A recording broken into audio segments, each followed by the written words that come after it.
everybody, Drew Hay from Phil Hay and Sons coming to you live from south of Atlanta, Georgia, of all places.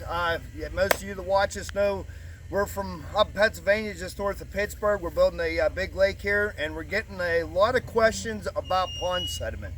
All right, so one of the things that I want to try to explain here, and whenever you're doing your pond sediment or dredging, because right now we're just getting into the heart of pond building season, renovation, different things like that, where a lot of you are starting to get on your heads and stuff like that. Hey, you know, maybe time to do something to my pond.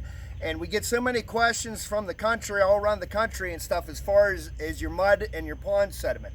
So the thing about pond sediment is, this is how I explain it for a lack of better terminology. It looks like the world's biggest cow turd. Okay, you can see from that video, whenever we dumped it, it's essentially liquid dirt. All right.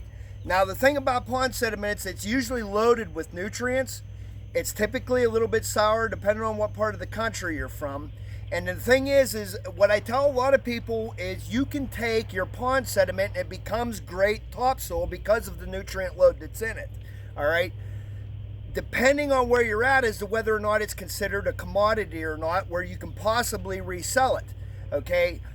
This situation here, we're working on a cattle farm.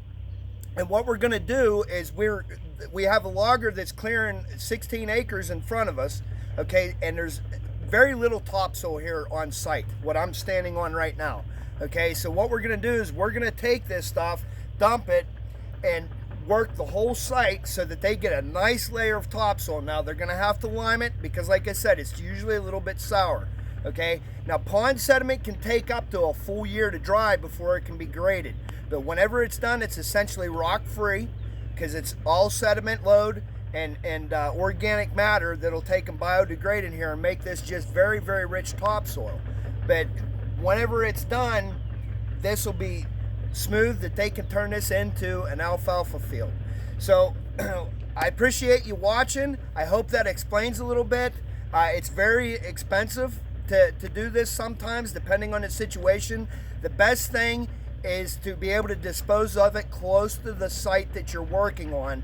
But don't let your selected contractor make the mistake of placing the sediment so that it can wash right back into your newly renovated pond. There should be some type of erosion and sediment control, which we already have installed, to help any sediment during rain events from going and washing right back into this brand new pond that we're constructing. Okay, so anyhow, I hope that answers any questions. If you have any, you can post them in the comments below and we'll be sure to answer them. And I'm gonna let her show you the rest of this. And thanks for watching.